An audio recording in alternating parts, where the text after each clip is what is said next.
Сейчас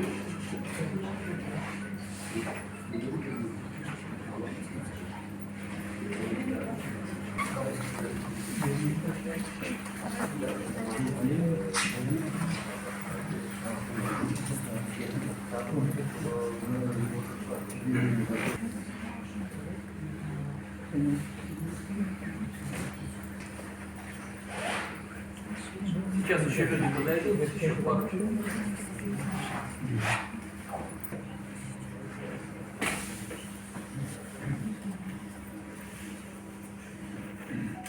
Я сын Федора Ивановича Мадурова Федоровича, и просто присутствующих сегодня хочу просто рассказать, что как бы какие у нас планы. Сейчас у нас пройдет час прощания до 10 часов. После 10 часов здесь нас будут ждать сейчас машины, микроавтобусы. Кто желает, можно поехать в поселок Баскачев, там его, возле его родового дома. Мы его похороним. Могилу там уже сейчас готовят. После там в Шумурше, где-то приблизительно 2:30 или 3, мы устроим памятник. Приедут люди там еще из Ульяновска, из Дрожжанова приедут родственники. В общем, желающие могут поехать еще и поставить после нашего прощания. Ну, просто хотел несколько слов сказать о Федоре Ивановиче. Федор Иванович последние 2 года очень сильно болел. У него рак шеи, гортани. И еще объявил в 2000 году в феврале, что он был, притом 4-й степени. Ну, он взял себя в руки, сходил в онкологию. И за год, собственно говоря, за это все время он построил Чувашский храм, пирамиды, если вы знаете, в районе поселка Альдешево. Храм он закончил строительство в этом году, сделал его. После этого у него, как бы, рак у него прошел, как бы временно, да, потом снова проявился. Его снова назначили химиотерапию, вот он начал ходить, сейчас буквально 2 недели как на этой химиотерапии, и, в принципе, именно это его уже и подкосило. У него было подозрение на ковид, то есть на простуду. В диагнозе так и написано, подозрение на ковид, но на самом деле это человек просто от рака гортани как бы задохнулся. Вот. Поэтому, в принципе, гроб открытый, все обработано. Ну, подходить целовать не рекомендую. И, собственно говоря, это не по-чувашски. Мы сегодня постараемся провести наш обряд, чтобы он был полностью по-чувашски и соответствовал нашим чувашским обычаям. Может быть, поэтому, может, странно я выгляжу в светлом костюме, но чуваши хоронили в светлой одежде. Пытались мы найти сначала другой зал, вот, например, на Гражданской там есть.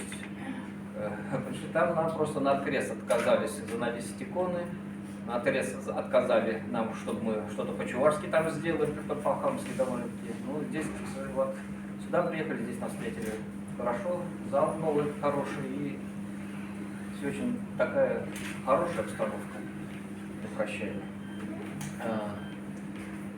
Немного пару слов о Федоре Ивановиче. Вообще вот наш род Мадуровых. Родом мы из деревни Чуваш-Сепрель, Чувашской Дрожжаной Республики Татарстан. Наша деревня, я сам историк, археолог, скульптор, монументалист Строгановку заканчивал, кандидат искусствоведения. Так вот, ну, по моим расчетам, значит, наша деревня была основана разинцами, которые после разгрома их под Симбирском отошли в болото и поселились на острове там. И, значит, со временем эти болота заросли, ну, как на дрожжах земля трясется, от этого слова Чепрель. Значит, после этого там были как бы обычаи, что, значит, были, конечно, в нашей деревне, так как это было войско все-таки, были латыши и прочие, поэтому там фамилии Латышова встречаются. провели как бы конкурс, и кто как бы победил, решили принять ту нацию, ту национальность. В итоге победили чуваши, и все жители как бы теперь были объявлены чувашами. Но то, что они разница, они скрывали до последнего момента всегда. Если отец говорит, находили оружие, сабли, прочее там, но родители тут же их перепрятывали подальше, и как бы, чтобы царским властям об этом не было известно, потому что репрессии продолжалась довольно долго. Собственно говоря, в Ульяновской области чувашских деревень не осталось, национальных деревень после того.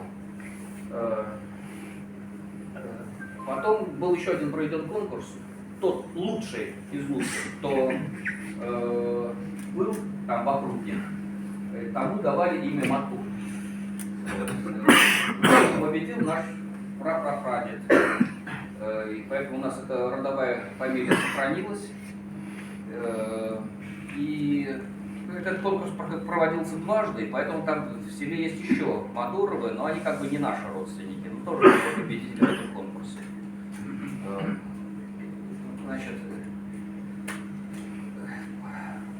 фамилию, конечно, это постарались сменить во время крещения и прочее, уже в 20-е годы.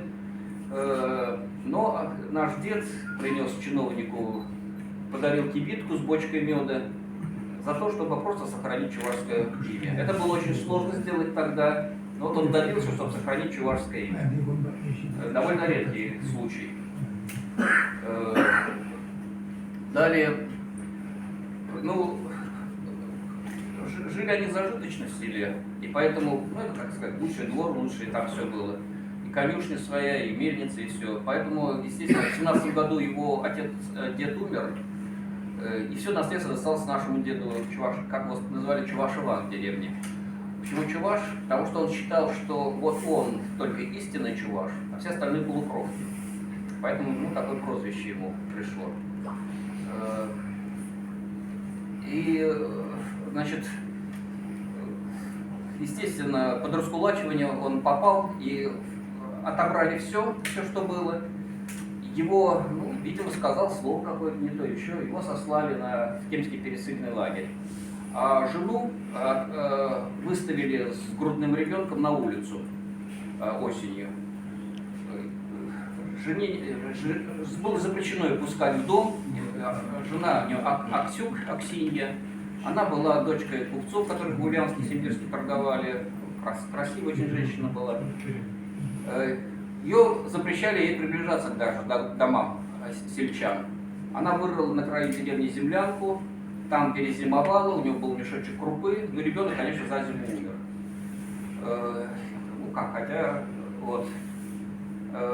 Дед же, он попал в Темский пересыльный лагерь, он, конечно, такие вещи говорил, когда воспоминания, я не знаю, скажу, наверное. Ладно, не буду говорить. Потом оттуда он попал на Соловки, Соловецкий лагерь особо назначили, оттуда, собственно говоря, никто не вернулся. Он единственный вернулся. Вернулся каким образом? Там, вот если на 500-рублевой купюре видите, там центральный Соловецкий лагерь, и там на самом деле не было купола над собором центральным, он сгорел. И там объявили, кто сумеет его перекрыть среди зимы, того отпустим. Вот он один сумел перекрыть, до этого несколько бригад разбирался, его одного отпустили. Потом в деревне он попытался жить, ему не дали, выживали, они ушли из Дружанов в Паскаке поселок, там он бригадир под Пилоточи работал. И далее, вот у него родился брат Василий в Паскаках, и отец родился там же, в этом доме. Брат Василий, собственно говоря, о нем говорить запрещено вообще. Но недавно промелькнул кадр, были видео о советской космонавтике. Там стоял Чемизов, Королев и дядя Вася. Собственно говоря, эта троица, они создавали все. После очередного проекта, возглавляемый МКБ, когда он сдал свой проект, он оказался мертвым в гостинице. В течение года 30 человек под его началом инженеров все погибли. Кто утонул, кто в машину попал. Собственно говоря, но зато эти секреты остались в Туне, никто о них не знает, и мы тоже об этом молчим. Федор Иванович, отец очень хотел, чтобы Федор Иванович остался в деревне жить, ну, продолжать как бы его род, но мать, которая испытала все эти испытания, все эти невзгоды, она скопила ему мешочек медиков, и пока отца не было, дала ему: иди в город, говорит. Вот он с этим мешком медиков ушел в Чебоксары. Пришел в художественное училище, хотел поступать, потому что уже до этого очень любил и лепить, и рисовать. Но его туда не приняли, потому что уже опоздал к экзамену. Но зато в этот год оказалось, что открылся фотограф. И вот, иди, говорит, новый факультет открылся. Он туда поступил, а там пришли новые преподаватели, молодые, притом одни из лучших преподавателей, как оказалось. Вот так он попал в эту струю. Ну, нельзя сказать, что у него было вот чисто фотографское образование. Он стажировался в Строгановке. После этого он много лет ездил в Переславль-Залесский, где собирались лучшие скульптора СССР в то время. Середняков даже туда не допускали. И вот этот Переславль-Залесский, это было у него сколько-то, раз 9, наверное, ездил. Притом они соревновались между собой, эти скульптора, и несколько раз его скульптуры были лучшими за поток, то есть лучшими из всех скульпторов СССР. И это все признавали. Потом, конечно, придя в Чувашию, он мне сам говорил: здесь я, говорит, никогда не получил ни одного заказа в Чувашии. Все, что я сделал, это я сделал сам, чуть ли вот не через коленку, село. Вот то, что он в Шумурше сделал, вот эти вот скульптурный комплекс 12 месяцев, это там был заказ, который много лет кто бы не брал советский художник. Там надо было поставить какой-то советский плакат нарисовать. А он уговорил дорожников: а давайте я вам скульптуру поставлю. И вот переиграл этот заказ и сделал такой, который прогремело потом на весь Союз. Это площадка отдыха. Ну, все вы его знаете, в комплексе Бригинки, в доме отдыха. Вот вокруг веретена там женщины из дуба вырублены. Там чаепитие.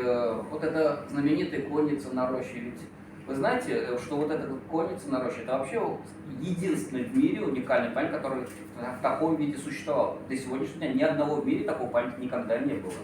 Этот символ стал сразу же, то есть эта конница стала символом Чувашии, она и на марках представляла Чувашию, но другого символа в Чувашии не было, собственно говоря, кроме него. И, ну, там были, конечно, свои трения, потому что были противники, как это чуваши на лошадях на Москву идут. Поэтому и памятник пытались поджигать, прочие, писали петиции, чтобы его снести. В итоге его перенесли, сгноили, собственно говоря. Сейчас они хранятся, их можно восстановить. Но никто, я знаю, это не даст сделать, конечно. Он никогда не стремился получать какие-то награды, не гонялся за ними. Потому что сейчас, вы знаете, очень много фальшивых докторов наук и народных-перенародных, которые стакан не умеют нарисовать, как говорится. Его награждали, должны были наградить и народным в свое время, но в тот момент был издан закон, штрафовавший всех чувашей, которые пытались переехать в город на заработки. Такой дискриминационный же закон. И он рассудил так: как я могу получать народного, когда народ вот так дискриминирует. Он отказался от протеста по этой награды. Собственно говоря, после этого, когда о нем постарались забыть уже ни наград, ни заказ, вообще ничего. Все, что он делал сам, самостоятельно, возможно, даже вопреки. Ну, правда, есть такая пословица, поговорка: если тебя ругают, значит, ты идешь по своему пути. Потом, это как бы стезя его как скульптора. Он скульптор неординарный. Существует такой всероссийский рейтинг скульпторов. В этом рейтинге у него рейтинг 4А. То есть это высший творческий рейтинг. После него рейтинг присваивается только посмертно. Его работы закуплены и в Третьяковке, и в Русском музее, и в других музеях страны. В принципе, я думаю, вряд ли кто может еще этим похвастаться. Собственно говоря, в 1974 году он ездил, его отправляли, как еще молодого тогда художника, на БАМ. В те времена и Гребенщиков туда ездил, помните, песню «Под крылом самолета» о чем-то поет. Вот. Тоже он там сочинил. Конечно, были у него неоднозначные там впечатления, но то, что он написал, вот эту графику, нарисовал по по увиденному. Все его работы были раскуплены моментально по всем музеям, они произвели фурор, Бамовский цикл. Был на раскопках археологических, он копал город Хулаш вместе с Каповским Василием Филипповичем, со Смирновым Александром Петровичем в 64-65 годах. Притом вы знаете, что отчеты по Хулашу Смирнову не были сданы в исторический музей. И, собственно говоря, что он там выкопал, сегодня науке неизвестно. И то, что они там реально выкопали, знал только Федор Иванович, потому что он был главным чертежником, все проходило только через его руки. А что они там откопали, он описывал. Значит, помимо там печи гончарной, там они выкопали 5 домов с подпольным отоплением. На краю там городище был хум, огромный кувшин, куда он залез внутрь, и там как бы на маленьких палочках там каких-то крепились маленькие сосудики, такие конусообразные, с зерном черным. Вот такое хранилище даже нашли. Ни в одном отчете, конечно, это до сих пор нет, это печально. Надо это заново все перепроверить. Ну, в то время, вы знаете, там была политика такая, что признать чуваш автохтонным народом. То есть, что мы местного происхождения, жили здесь всегда, мы смесь каких-то тюрков с финно-уграми, собственно говоря. И под эту теорию подгонялась вся история, археология, вся наука. Потому что это была как бы официальная версия. В науке не должно быть официальной версии, потому что наука, она постоянно должна меняться. Вот. И это, конечно, тормозило развитие всячески, и поэтому, возможно, это была одной из причин, почему не было отчета опубликован. Потому что, когда собирались там комиссии смотреть этот отчет, там они говорят, ну вот видите, пятница с буквой «М», железо, прочее, все это пришло от русских и прочее. Вот такую политику проводили тогда. Ну, это одно, как бы. Сам Федор Иванович, как вы знаете, он был верховным жрецом Чувашии. Как он к этому пришел? Дело в том, что Федор Иванович занимался не только искусством, но он как был деятель науки. Он постоянно пытался сделать все, отдавал душу ради чувашского народа, То есть он был невероятной работоспособностью. Когда я с ним работал, мы рубили скульптуры вместе, я через неделю выдыхался, я не мог больше поднять такого. А он работал и продолжал работать. То есть это с ним сравнится вот, я думаю, даже одну скульптуру никто из вас не сможет повторить то, что он рубил. А он ведь многие рубил довольно быстро. Я еще потом удивлялся, как так? Откуда такая сила, откуда такая мощь? Ну, как будто, знаете, вот какой-то род ему дал что-то за несколько человек сразу. Кстати, медики сказали, а вы знаете, у вас есть лишний позвонок в поясничной части. То есть, возможно, благодаря даже этому вот такая была сверхспособность. Поэтому его работы вряд ли кто сможет сейчас повторить. В 90-м годам, он был депутатом Госсовета. И, в принципе, он тогда пробивал этот закон о сохранении чувашского языка, закон о чувашских наградах, прочее. Вот это и группа это все создала. Они тогда и основатели, как бы, ЧНК были вот этими инициаторами. Но, к сожалению, все эти законы были отменены очень быстро, все это как бы заменено, что вместо национальности нация превыше всего. И Федор Иванович при этом в то время, ведь он боролся за спасение, за сохранение церкви, которая стояла на площади Ленина в то время. Он добивался, чтобы в Шумерле построили церковь, и он добился этого, и землю, и все разрешили строительство, что там его троюродный брат Сюлан, святогорец, который 5 лет на Старом Афоне в Греции служил, он там выстроил этот храм. Но его судьба свела с Игорем Гюисом Даниловичем. Это уникальный человек, тоже из Чувашии. Здесь в Чувашии ему, конечно, жить не дали. Выжили из университета. Он вынужден был снова уехать в Москву. В МГУ преподавал. И, собственно говоря, он воспитался в свою жизнь около 300 докторов наук. Он был физик в области пластических средств, притом уникальный физик, механик, потому что ему равный был только один в США. Потом, когда тот американский тот механик умер, Юрий Даниш оставался единственным в мире механиком в области. Собственно говоря, благодаря ему сегодня все эти ракеты Циркон и прочее все функционирует. Это все его учение. Вот. И Юрий Данилович тоже очень болел за чувашский народ, за чувашскую культуру, за его состояние. Он видел, что народ деградирует. Ну, потому что эти социалистические революции, вот эти внедрения идеологии и прочие различных, они подрывают, косят народ, его культуру. И он задумался тогда, а что, в чем причина? И нашел эту причину. Причина мировоззрения народа. Народ можно представить в виде человека, у которого есть свой мозг, свое мышление. Вот мировоззрение народа – это тот самый мозг. Достаточно из него вытащить его мозг, вставить другой. Он становится биороботом, и культура народа, она начинает работать на самоуничтожение. И поэтому народ начинает деградировать. Важно было сохранить мозг народа, его мировоззрение. А что такое мировоззрение? Это может быть и наука, и технология этого народа, но все, что не познано, это относится к области веры.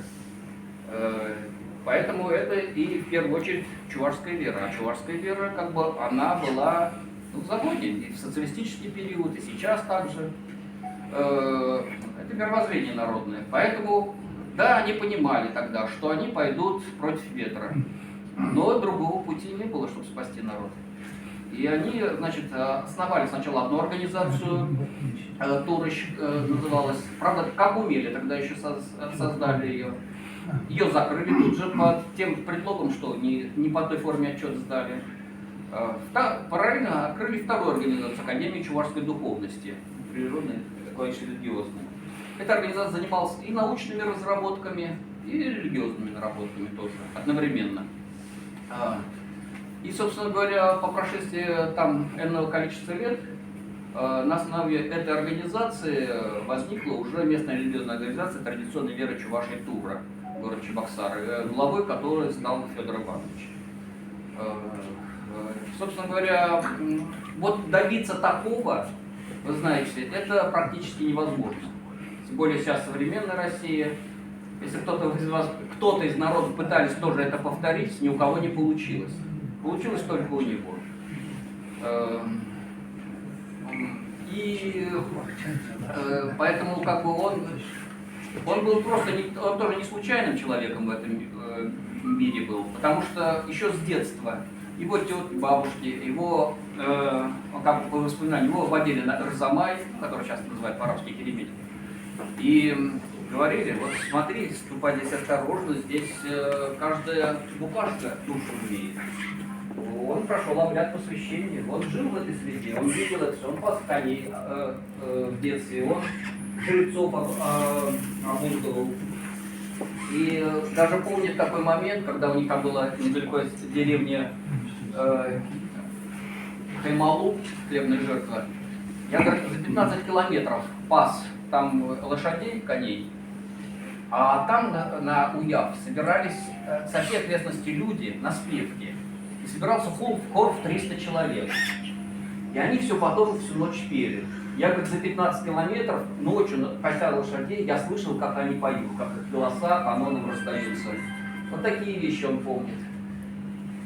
И, собственно говоря, зная это, и родственников, перечитав огромное количество литературы, он постоянно читал, постоянно писал, он начал продолжать традиции чувашские, не только сам, но еще сумев объединить вокруг этой организации Эрзю, удмуртов, Мари, Павловский народ. То есть у нас был консилиум жрецов, все собирались, проводили собрания, прочее. Очередные там были ротации жрецов. Когда мы выезжали по приглашению, вы знаете, что такое приглашение, когда вас приглашают не просто чиновники, а народ приглашает. Вот, например, в Эрзе они проводят раз в 4 года праздник свой ритуальный Эрзян Озкс. Там в деревне Чукалы собираются, там несколько тысяч человек собираются, все в национальных одеждах. Там холмы такие, курганы насыпаны, баары называются. Притом, по преданиям, они эрзы насыпали, когда монголы-татары захватили их землю и там разгромили. И они собрались и как бы поклялись, что народ эрзы будет жить вопреки всему. И насыпали эти маары. И вот до сих пор они устанавливают на нем вот этот штатов, вот такую свечу, такого диаметра огромную. На одном маре сажают самых почетных гостей и вокруг проводят все эти обряды. Обряды грандиозные у них. Вот. И вот как почетных гостей они приглашали этих жрецов, Федор Иванович, они сидели на этом маре, вокруг них все это действие проводилось. То же самое было у удмуртов, то же самое подобное было у Марии. То есть, вы понимаете, это неординарные вещи, и это очень неординарное уважение.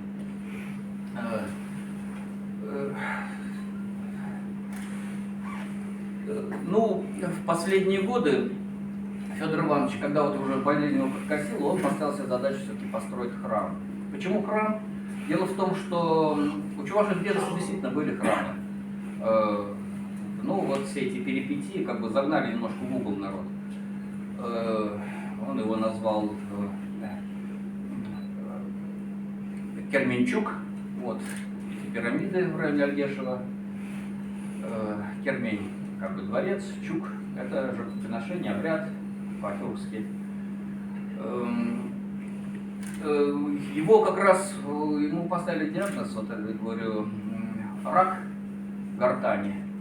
И он взял себя в руки, сумел пересилить, выстроил этот храм. И видите, после того, когда он уже его сдал, впрочем, когда его силы уже оставили, вот он скончался. То есть выполнив свою волю, свое желание последнее. А почему храм? Потому что в древних текстах написано, вот этот народ скоро построит храм. То есть это эти люди, значит, они станут народом. Народ, который имеет свой национальный храм, не чужой религии какой-нибудь, а свой национальный.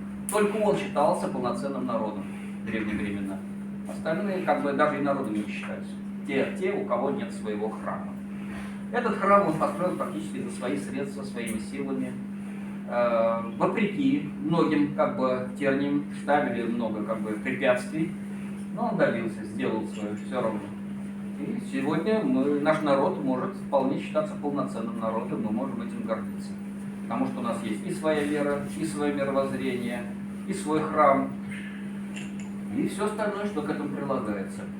На его этого варианта, тех храмов, которые он пытался сделать, ну, я, конечно, как совет могу много сказать о его работах, о его творчестве, но я думаю, сейчас, может быть, сегодня это неуместно. Он действительно был оригинальный, самобытный скульптор, заслуженный, уважаемый в профессиональной среде. Ну, а дальше я, в принципе, передаю слова вам, вы можете выйти, сказать свои вещи. Благодарю за внимание. Изепле Таван Земин Дешсен, Баян Джинахта, Чуваш Халы Вижен, иди пуск году. И bir şakı bara ilsen, Çınakta регион Зене Бельдердемер, Федор Иванович Оверин, Манганаш пейзажи, Шаунбегев Ваттизень, Канажин Дешлезе Бурна, Яланах Чуваш нации конгрессы Бебулна, Яланах Халах Паверле Булна. Унын пуянлыге, она Халах Юратни, Халах Кириштерни.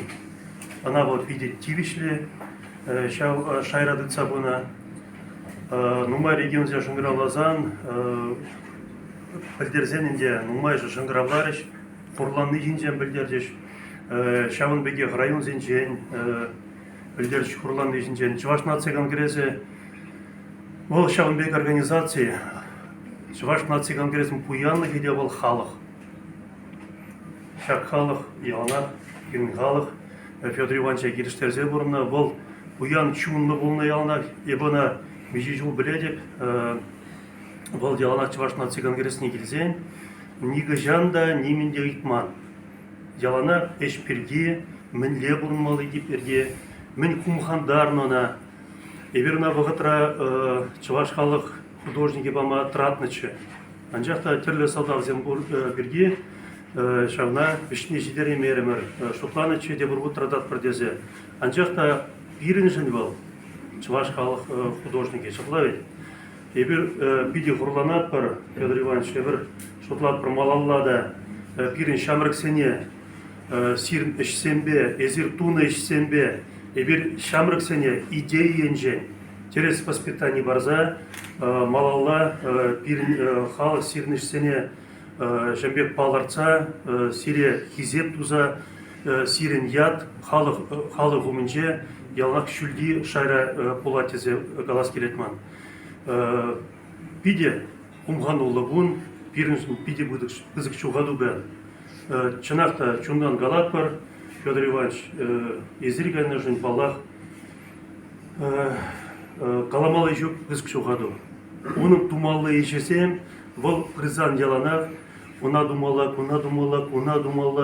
Шабынбек, бұл Паллахынде, Кунда Галарич, түрлі чырмавзем болны, анчақта бұл негі жанда шақ чырмавзем жіне, халық бірге ябық қалан не білтмен.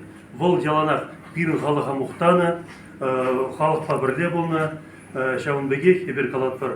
Ебірді плешімі болдыр, Федор Иванович. Ебір шамрыксем, езір дұнышсен бе, Шабынбек шуда ғұрза, сирняда яма бар, яланақ сирнеже малалады сабыры бар. Тағда бұш.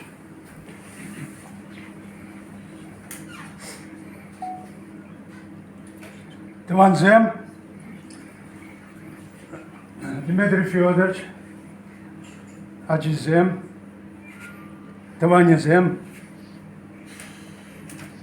Халықшын мәлі пызық шуғаду бұл не берги, күнда үнде немле икеліні де болма бұлдыр емаш. Чыннебек баян пиріншін педе хурлықлығын. Пирінден пірле ішлізе бұны, пірле кірі жүретіні, пызық чілелі, шеріпшін уйрылса гаят. Волдуны үрейсіне қаласа пітермеде мажук, сымақта сидес жүк. Сынарлы шуғышлау, он бұжынжен, яланақ варезетіні, мәндерлі үрейсем дуны. Шын вал черенже бұрнат. Черерен шыбақ шауында вырнашы да әнде шыннат тұтсатыраған шалды дүнжі. Шау шалды дүнжерен мән гына шуққа болы шыны. Федор Ивановичын төп вырында чывашлық болса шалды дүнжінже. Шауна пақынза, шауна тұтса бұрза, шауна мала құрса, ол хой ішіне тұза бұны. Вол художник, скульптор Канамар. Кунда да вол пиде бызык шидюнюзем дона, кунда художник сам пиде юштан гильчачака, кунда тращева сам хизеплезе. Он на жизне Третьяковка галеринже хизеп туза ежинна шаплавит? Шапла. Вол пиде бызык шидюню. Шау хужарах. Тәлінсе қаймалла өссем. Тағырвонымыш шолзам бұшламышынше шак шәне юғым келне май халық депутаты болзаданы. Ончухне бере халық депутаты десе, народными депутатами мы тогда были.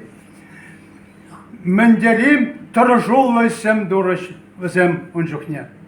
Чәлге берги, культура берги. Он нация югом не чельсе ярасы берги, нация конгресс не ергелесе берги. Пуржердеде Федор Иванович малдыре требулса, торжулы булса. Оспар забына. Волпиде тарын шугушлавзя. Вот. Кунда келезумен, онын совизине улаза духрым. Вот талант пана, пулдарулық пана, ашы бямыжы, шучандалық. Бұл педе илемледе, тарын шуғышлы, сынарлы, сывызем жүрзақ варына, кенеге қыларына. Шабловара шугушладым да, пирин паян шавдери, но май еле адаланна, торжула щенен шаби, шагубек вишле нижень, палах пожиганат прибір, пожиганат прибір. Мана тебір шугуш каныш памаш. Вол туза бына иже малалла туза Сибирги шугушла спать пирин. Шамрыксем мля шагыже хозяйнялыне или шритезе шугушладов. Шау Федор Иванович Клене нации ялавне шамрыксем Алла мля или шритезе вот шаг шугуш каныш памаш. И бир инде хамыр менжул дума булдарныне турамыр пірле болна. Иванжа, жуна кызып тавгалашын, биринчен числих пулношын. И бир унышне, міле пулдарны май. Тосма торожы бір, міле пулдари бір, умбек пулдари маз бір, но міле пулдарап бір. Кіргуне бір сведер бичуба, латызене азындымыр, бирин керемре, қынанада жинче, бірза житмей, Гудиманжин, Хажар, Бичу, и Чуваш Синджень Галашининге. Bir aslımıca var. Леш тенджере канди бурунdur. Когда поет чувашскую народную песню Елена Османова, у каждого коренного чуваша, вы сами знаете по опыту, что выступают